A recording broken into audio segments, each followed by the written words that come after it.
안녕하세요. 여러분들의 행복을 응원하는 별책입니다. 오늘 만나는 책은 상대의 말이 듣기 힘들 때, 후회되는 말을 했을 때, 꼬인 관계를 풀어주는 연결의 대화 수업. 나는 왜 내 말이 힘들까? 두 번째 시간입니다. 상처받은 자아를 치유하고 일방적인 관계가 아닌 상호적인 관계를 맺고 싶은 분께 이 책을 권합니다. 미안함과 고마움을 진심으로 건네고 명료하게 요청하고 부드럽게 거절하며 창의적인 대안을 모색하는 상호적 관계, 자신과 타인을 이해하고 서로의 관계를 회복할 수 있는 대화의 모든 것을 이 책에 담았습니다. 다시 대화를 배워봅시다. 그리고 함께 연습해 봅시다. 걸음마를 하며 하나씩 세상을 탐색하던 호기심 어렸던 날들처럼요. 다음은 나는 왜 내 말이 힘들까? 책 속의 관계를 행복하게 만드는 연결의 대화 요소와 상대의 말에 반응하는 듣기 연습 부분입니다. 오늘도 별책과 함께 한층 성장하는 보람된 시간이 되었으면 좋겠습니다. 여러분들의 구독과 좋아요, 알림 설정은 별책의 힘이 됩니다. 우리의 성장을 위한 책 읽기를 시작합니다. 관계를 행복하게 만드는 연결의 대화 요소. 자기인식 프로세스. 속으로 하는 침묵 대화. 먼저 마음속으로 대화해보기. 저는 단 한 번도 소리내어 엄마를 불러본 적이 없습니다. 엄마 얼굴을 기억하지 못할 정도로 어릴 때 부모님은 이혼하셨습니다. 한 번도 직접 불러보지 못한 엄마였지만 힘들 때 마음속으로 엄마라고 불러보면 조금은 위로를 받는 것 같았습니다. 나이가 이렇게 먹었는데도 엄마라는 단어 하나가 큰 힘을 줍니다. 누구에게도 엄마가 보고 싶다고 말하지 못했고 눈물이 날 때마다 참아야만 했습니다. 그래서인지 눈물을 거의 흘리지 않는 편인데 제 아들이 아내한테 엄마라고 정확히 발음하며 처음 부르던 그날 갑자기 눈물이 터져버려 혼자 화장실로 뛰어가서 엄청나게 울었습니다. 저도 당황스러워서 설명이 안 되지만 아무튼 그날은 미친 듯이 울었던 것 같습니다. 참 바보 같지만 부모님의 이혼으로부터 저는 지금도 자유롭지 못한 것 같습니다. 생각해보면 수많은 거짓말을 하고 살았어요. 특히 괜찮은 척하느라 마음에도 없는 습관적인 웃음과 말들을. 한 교육생의 고백은 이혼 과정에서 자란 제 어린 시절의 아픔을 꺼냈고 이혼을 경험한 부모로서의 아픔도 일깨웠습니다. 40대 초반의 남성이 화장실에서 엄마가 보고 싶어서 펑펑 울었다는 그 고백은 지난 수십 년간의 삶을 상상해 보기에 충분한 아픔이었습니다. 화장실에서 나와서 아내와 가족들에게 왜 울었는지에 대해 솔직히 대화하지 못했다는 이분을 보며 진솔한 대화를 한다는 것이 때로 얼마나 어려운지 생각하게 되고 그 전에 우리 자신과의 내적인 대화를 어떻게 하고 있는지부터 생각해 보게 됩니다. 너무 쉽게 괜찮은 척하지 않는지, 너무 과격하게 행동하고 있지는 않은지, 멀쩡하다고 주변을 안심시키고 있지는 않은지 말입니다. 엘리자베스 키블러 로스는 자기 안의 침묵과 접촉하는 법을 배우라고 말합니다. 또한 일어나는 모든 일에는 나름의 목적이 있다는 것을 인식하라고 했습니다. 그는 자신의 삶 말기에 사람들이 자신을 죽음에 대한 전문가라고 생각하는 것은 틀렸다고 지적하며 자신은 평생을 삶에 관심을 기울였다고 말합니다. 어떻게 사는 것이 의미 있는지를 말이죠. 대화는 죽음을 생각하며 할 때 가장 명료해집니다. 가끔 잠시 멈추고 속으로 이런 생각을 해보세요. 내가 만약 오늘 죽는다면 이 말을 내 사랑하는 자녀에게 하겠는가? 옳은 것을 가르치기 위해 꼭 해야 하는 말이라면 어떻게 가르치겠는가 생각해 볼까요? 아마도 넌 왜 이 정도밖에 안 되냐? 똑바로 들어. 딴 생각하는 거 다 알아. 라는 말 대신 어떻게 하는지 엄마가 다시 가르쳐 줄게. 중요한 거니까 잘 들어봐. 잘 들었는지 한번 엄마에게 네가 다시 말해봐. 잘했어. 라고 여러 차례 반복할지언정 비난하거나 인격을 깎아내리는 말을 하진 않겠지요. 대화를 잘하고 싶다면 반드시 우리가 이 땅을 언제 떠나 죽을지 모르는 예측 불가능한 삶을 사는 인간임을 매 순간 기억해야 합니다. 그러기 위해서 첫 번째, 하이데거의 말처럼 시간을 거슬러 당장 죽음 앞으로 뛰어가서 생각해보는 인식의 훈련이 필요합니다.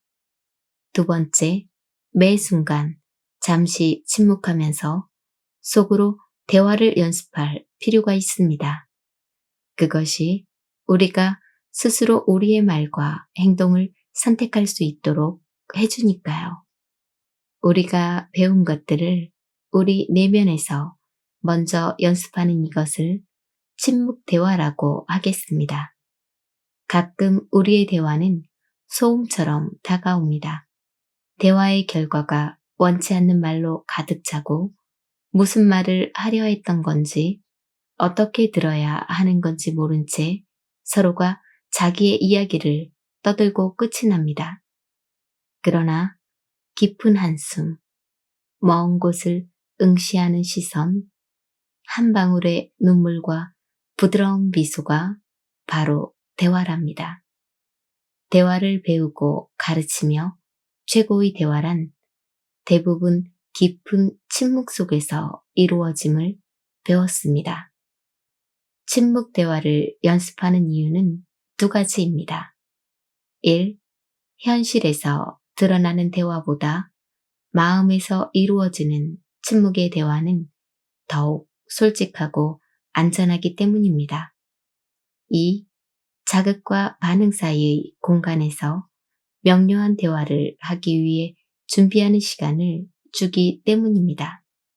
무엇을 말하고 어떻게 들을지에 대해 선택할 마음의 공간을 확보하지 못한다면 우리는 습관적인 방식에 압도된 채 말하고 행동하게 됩니다. 우리가 단절의 대화에서 벗어나는 효과적인 방법은 우리의 내면에서 침묵 대화를 먼저 연습하는 것입니다. 그리고 그 연습은 누군가와의 연결이 필요한 상황이나 단절된 상황에서 분명히 큰 역할을 할 것입니다. 침묵 대화의 방법은 다음과 같습니다. 내가 보고 들은 게 무엇이지? 자극을 관찰. 무엇을 보고 들었는지에 대해서 재관찰하는 것의 목표는 객관화된 눈으로 내 생각, 상대, 사물을 바라보고 왜곡하지 않고 본래대로 표현하기 위해서입니다. 그렇게 관찰할 수 있을 때 차분한 마음의 상태로 돌아갈 수 있으며 그 후 나누는 대화에서 실수를 줄일 수 있습니다. 지금 내 마음에서 느껴지는 건 뭘까? 감정의 신호. 우리는 감정을 인식하고 다루고자 하기보다는 먼저 감정적으로 행동하고 반응하곤 합니다. 감정은 우리의 내면 상태를 드러내주는 신호와 같아서 그 신호를 잘 알아차리면 세밀한 감정을 인식할 수 있게 되고 표현할 수 있게 되며 상대와 내가 진정 원하는 것이 무엇인지를 알 수 있습니다. 내게 중요한 것이 뭘까? 핵심 욕구 탐색. 감정의 원인인 핵심 욕구를 발견할 수 있다면 우리는 원치 않는 말보다 원하는 욕구를 표현할 수 있게 됩니다. 또 욕구를 충족시킬 다양하고 창의적인 방식을 고민할 수 있고 그것을 통해 연결될 수 있습니다. 내가 원하는 것을 말할 준비가 되었나? 요청의 표현. 우리는 상대에게 요청하기 전에 내면에서 무엇을 원하고 상대에게 무엇을 요구할 것인지 명료하게 정리할 필요가 있습니다. 요청한다는 것은 부담과 두려움을 넘어서는 용기가 필요합니다.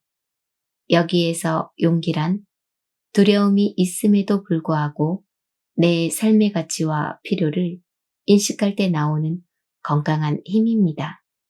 그리고 강요하지 않겠다는 의지입니다. 속 대화가 잘 되면 겉 대화도 잘 된다.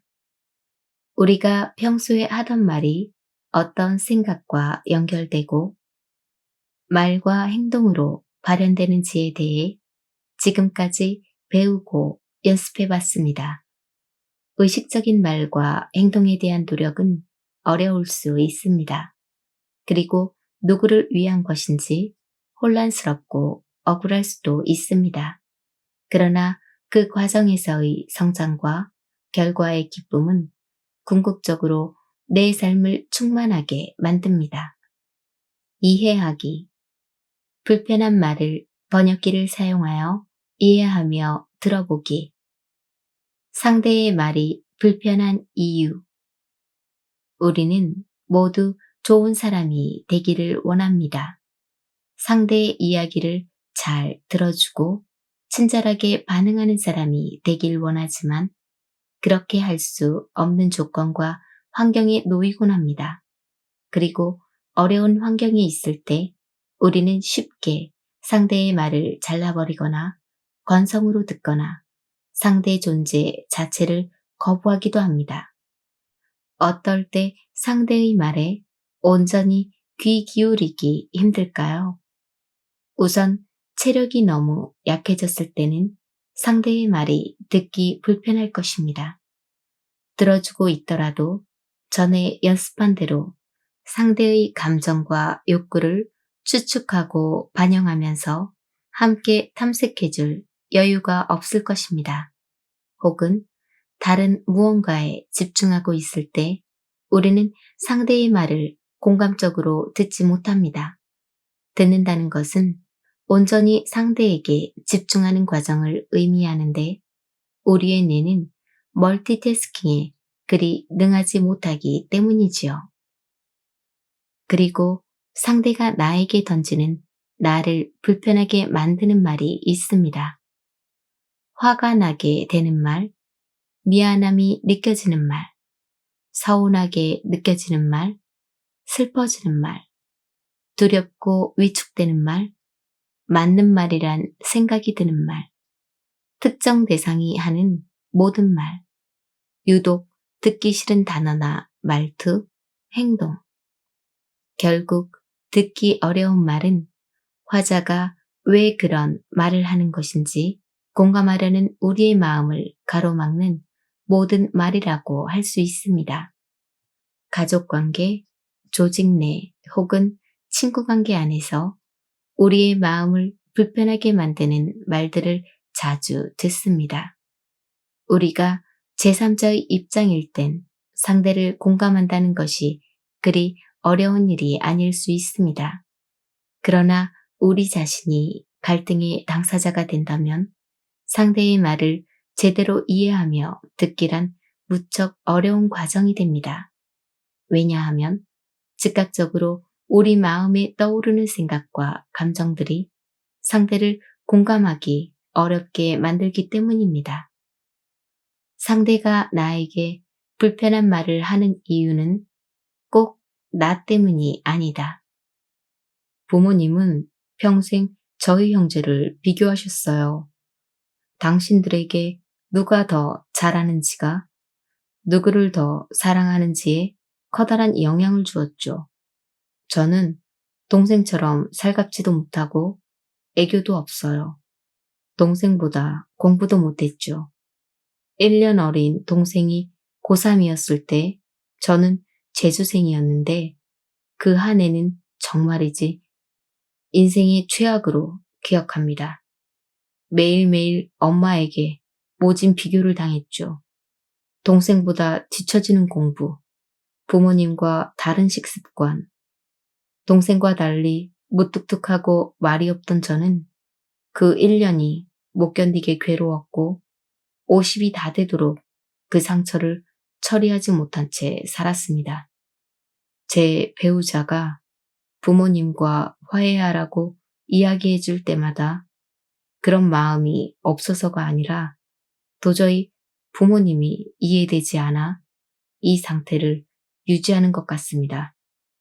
아이가 둘인데 부모가 되고 나니 오히려 더 서운하고 서러워요. 솔직히 부모님들이 부모 자격이 없다는 생각이 너무 크고 나는 자식으로서 사랑받지 못하고 조건적인 대우만 받아왔다는 생각을 지울 수 없습니다. 도대체 우리 부모님은 왜 자식들을 비교하고 아픈 말, 모진 말들을 그리도 하셨을까요? 우리는 상대의 언행으로 인해 참 큰 상처를 받곤 합니다. 그 결과 서로 싸우고 누군가를 죽이기도 하고 자살을 계획하기도 합니다. 조직에서는 사직서를 품고 다니고 매일 뉴스에는 크고 작은 폭력 사건들이 끊이지를 않습니다. 관계를 회복할 기회조차 얻지 못한 채 많은 사람이 육체적, 정신적으로 단절을 경험하고 있습니다. 왜 상대는 우리에게 그토록 아픔을 남기고 불편함을 남기는 것일까요? 여러 이유가 있습니다. 대화는 말과 행동으로 드러나지요. 여러분, 만약 한 아이가 어려서부터 부모나 교사나 주변의 어른들로부터 비난이나 공격적인 표현을 많이 듣고 자라왔다면 그 아이는 새로운 학습을 경험하지 않는 한 성인이 되어서도 그런 말의 습관이 생길 가능성이 높을 거예요. 이것이 첫 번째 이유가 되겠네요. 만약 누군가가 그렇다면 이 사람은 미움을 받기보다는 동정을 먼저 받아야 하지 않을까요?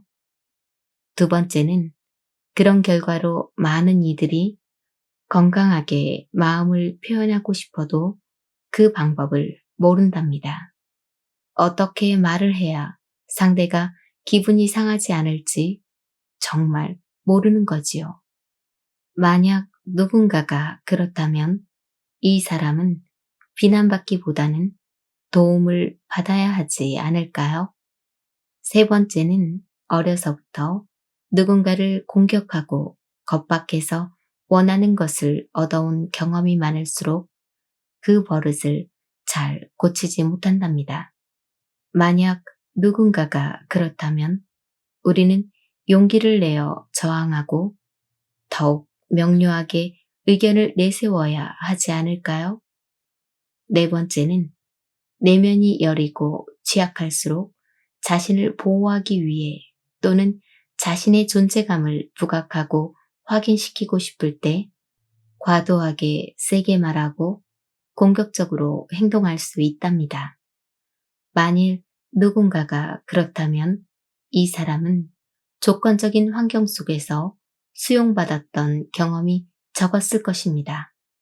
이 사람에게 필요한 것은 어쩌면 사랑일 수 있답니다. 이 네 가지의 유형은 상대에게만 적용되는 걸까요? 아니면 우리 자신도 때로 이런 유형에 해당할까요? 저도 이 네 가지 유형에 들어가는 경우를 본답니다. 어려서부터 부모, 교사나 어른들로부터 날선 말들을 들어왔고 다르게 말하고 싶어도 그 구체적인 방법을 모르고 남을 불편하게 만들어서라도 원하는 결과를 얻게 될수록 강한 표현으로 자신의 존재감을 부각하거나 확인하고 싶을 때 인간은 공격성을 드러내기도 하고 상대에게 상처를 주는 말을 하게 되는 것이지요. 잘못된 요청의 말, 비난과 평가. 남자친구와 카페에 있었어요. 가방을 펼치던 중 남자친구가 실수로 제 노트북 마우스를 쳐서 탁자 밑으로 떨어졌어요. 제가 주웠을 때 마우스의 건전지 덮개가 떨어졌어요.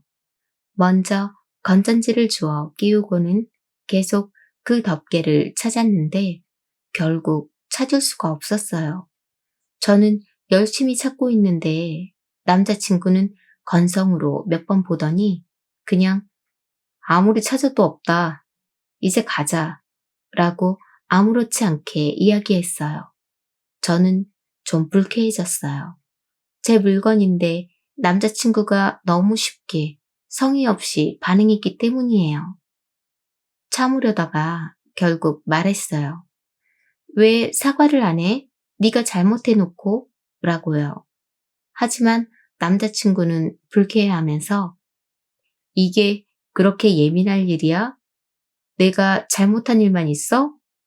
너 매번 이런 식이야. 싫어. 라고 말하고는 거절했어요.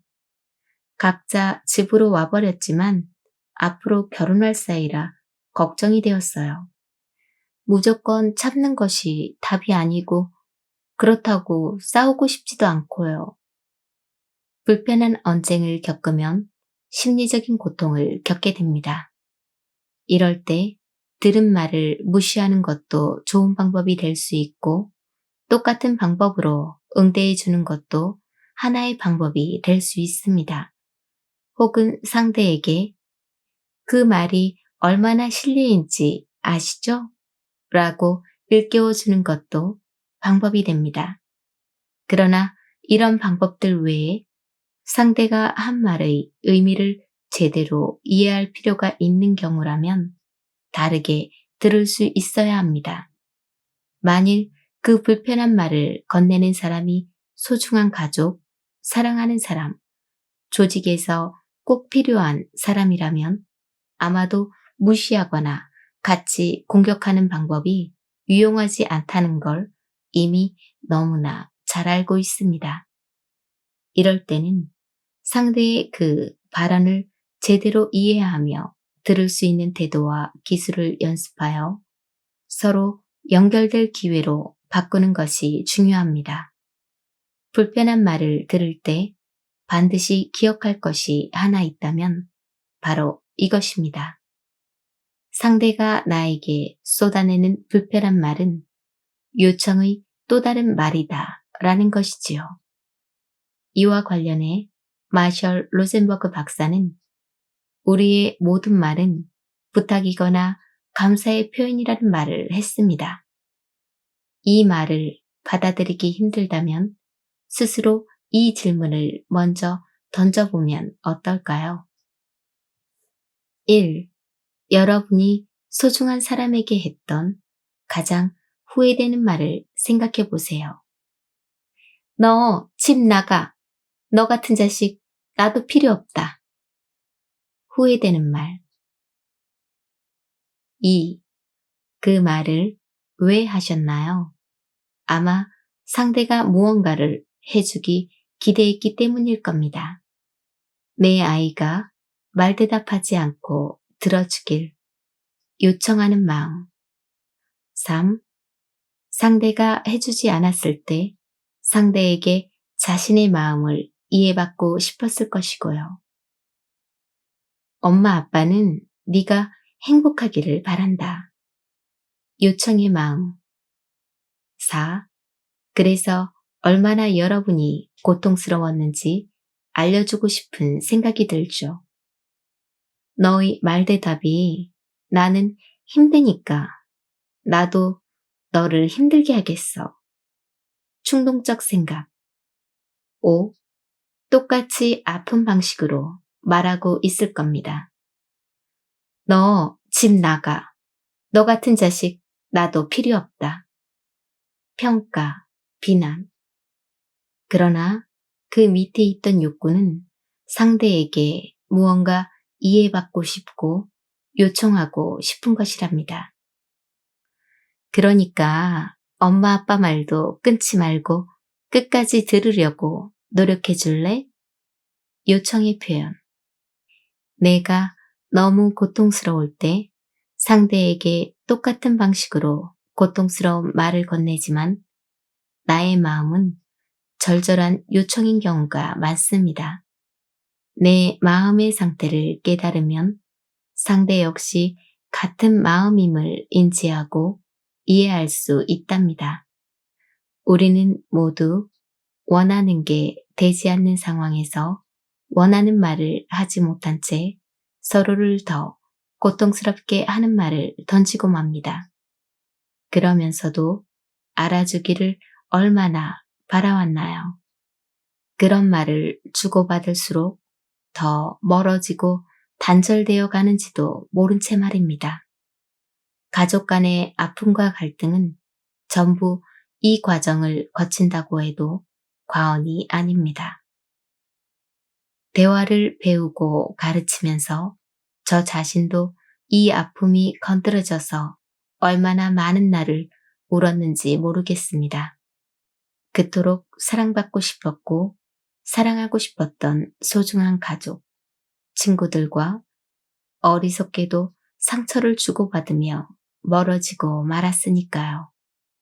이제 그런 순간의 감정과 생각에 압도되어 소중한 관계, 필요한 관계를 그르쳐왔다면 다시 연습하기를 바랍니다. 상대의 불편한 말을 제대로 이해하는 우리가 되어 건강한 대화를 할 수 있는 힘을 키워볼 수 있도록 말이죠. 듣기 불편한 말을 원하는 말로 바꿔보기. 이게 그렇게 예민할 일이야? 내가 잘못한 일만 있어? 너 매번 이런 식이야? 상대가 나에 대해 무슨 말을 하더라도 그 말 자체에 집중하지 않습니다. 그 말 뒤에 숨어 있는 그 사람의 의도인 욕구, 감정에 집중해 봅니다. 듣는다는 것은 내 생각에 집중하는 것이 아니라 상대의 의도에 집중하는 것이니까요. 1. 자동적 생각 알아차리기. 상대 공격. 자기 비난. 예를 들면 상대 공격. 인간이 잘못했으면 사과를 해야지. 뻔뻔하게 미안한 줄을 몰라. 사소한 것을 우습게 알고. 자기 비난. 나는 왜 늘 깐깐하고 쪼잔하게 행동하지? 마우스는 하나 사면 되는데 괜히 힘들게 했네. 알아차리기. 아, 내가 지금 상대에 대해서 또 나에 대해서 이런 생각들을 하고 있구나. 2. 진실 상기하기. 저 사람의 말은 요청의 의미이거나 감사의 의미이구나. 3. 번역기를 돌려 불편한 말을 원하는 말로 바꾸기. 이게 그렇게 예민할 일이야? 내가 잘못한 일만 있어? 너 매번 이런 식이야. 이 말을 상대가 원하는 말로 바꾸면 어떻게 할 수 있을까요? 나도 잘한 것들이 있어. 그것도 알아줘. 민망하니까 부드럽게 말해줘. 4. 말 속에 숨겨진 상대의 의도 이해하기. 감정과 핵심 욕구. 상대는 어떤 마음이었을까? 예를 들면 남자친구는 서운하고 민망했나 보구나. 상대의 의도는 어떤 욕구 때문이었을까? 아마도 남자친구의 의도에는 이해와 인정이라는 욕구가 있었겠지. 자기 실수에 대한 이해와 그동안 자신이 잘해온 것들에 대한 인정. 다시 한번 튕기기. 알면서 왜 그래? 여자친구가 남자친구에게 민망했어? 부드럽게 말해주길 원했구나? 라고 한다면 남자친구가 뭐라고 반응할까요? 대개는 이때 남친이 응, 이제라도 내 마음을 알아줘서 고마워 라고 하기보단 그걸 알면서 너는 왜 매번 그래? 한두 번이야? 라고 할 확률이 높습니다. 우리는 이 현상을 다시 한번 튕기기로 해석합니다. 우리가 이해해 주려 노력할 때 상대는 바로 그 마음을 받지 못하고 튕겨내려 하죠. 이것은 현실에선 흔한 경우입니다. 화가 나서 공격했는데 상대가 공감하며 반응해 준다고 하여 마음이 금세 누그러지지는 않을 테니까요. 이해하며 들어보려는 우리에게 이 과정은 때로 매우 힘든 경험이 됩니다. 이것을 속어 격발이라 합니다. 속어 격발은 우리가 무언가를 없애려 할 때 한 번 더 반작용처럼 그 현상이 튀어오르는 것을 의미합니다. 행동을 바꾸는 수정요법에서는 중요한 의미를 지닙니다. 어떤 아이가 소리를 지르고 울어서 무언가를 획득한 경험이 있다고 해볼까요?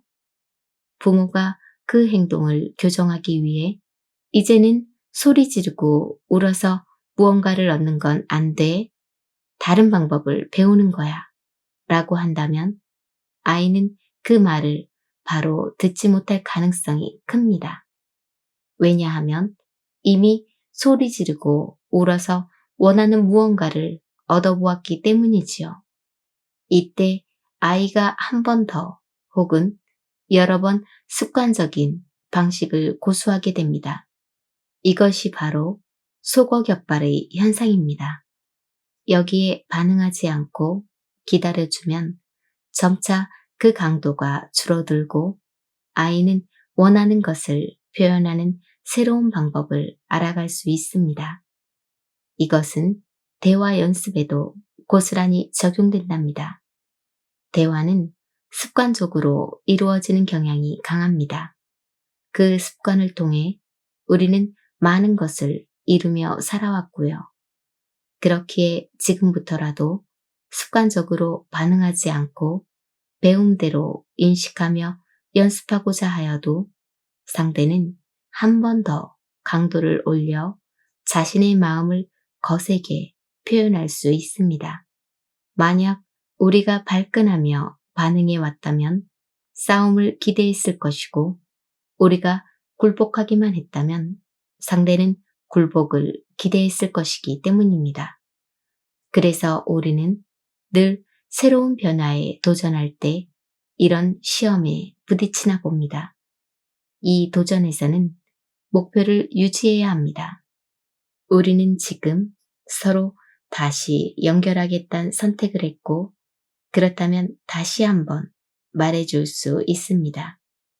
위의 사례로 돌아가서 그래, 자기가 정말 민망하고 불편했던 거구나.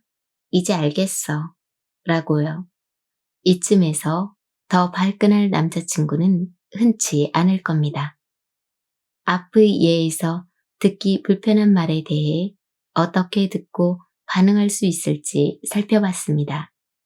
듣기 불편한 말을 들었을 때 우리가 할 수 있는 일은 자동적 생각을 알아차리고 요청 혹은 감사의 표현이라는 진실을 상기하고 번역기를 돌려 원하는 말로 바꿔보고 상대의 말 속에 숨겨진 의도를 이해하는 것입니다. 예를 들어 친구가 나에게 다음과 같은 말을 던졌다고 생각해 볼까요? 불편한 말. 너 이 정도밖에 안 돼? 1. 자동적 생각, 알아차리기. 습관적인 단절의 반응.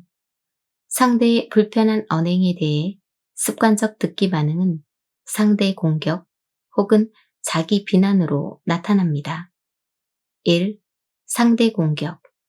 상대의 말을 들을 때 습관적이고 무의식적으로 상대를 반박하고 비난하는 말. 내 감정의 원인을 상대에게 돌리며 상대를 비난, 평가합니다. 이 결과 상대와 싸우거나 화를 낼 가능성이 크지요. 너는 평소에 얼마나 잘해서? 너보단 나. 너처럼 이기적이진 않거든? 2. 자기 비난. 상대의 말을 들을 때 습관적이고 무의식적으로 자신을 탓하는 말. 상대의 감정에 대해 모두 자기 책임이라고 떠안으며 자기 자신을 비난, 평가합니다. 마음은 우울해지고 상대는 이해받기보다 죄책감을 느낄 수 있습니다. 내가 잘못했지. 내가 당연히 더 잘했어야지. 난 어쩔 수 없이 형편없는 인간이야. 3. 알아차리기. 생각을 하지 않으려는 노력보다는 떠오르는 생각들을 저항하지 않고 그대로 다 떠올리면서 그저 내가 지금 이런 생각들을 하고 있구나 라며 거리를 두고 알아차려 봅니다. 내가 지금 이런 생각들을 하고 있구나. 이 요청의 표현일까? 감사의 표현일까? 우리가 접하는 불편한 상대의 언행을 요청인지 혹은 감사인지 그 의도를 판단해 봅니다. 1. 상대의 불편한 말을 요청으로 해석하는 예. 이 정도밖에 안 돼? 더 잘해달라는 요청이구나. 너도 나중에 너 같은 아들 낳아봐라. 아버지께서 자기 심정을 이해해달라는 요청이구나. 의지박약도 아니고 이 정도 일로 죽고 싶다고? 죽어, 이 자식아. 엄마는 내가 기운을 내서 강하게 이겨내기를 바란다는 요청이구나. 2. 상대의 말을 감사로 해석하는 예. 네가 웬일로 밥을 다 사냐? 고맙다는 감사의 표현이구나. 네가 벌면 얼마나 번다고 엄마 아빠 용돈을 주냐? 용돈 줘서 고맙다는 뜻이구나. 우리 딸이 화장을 다 하고 별일이다. 예뻐 보인다는 감사의 표현이구나. 3.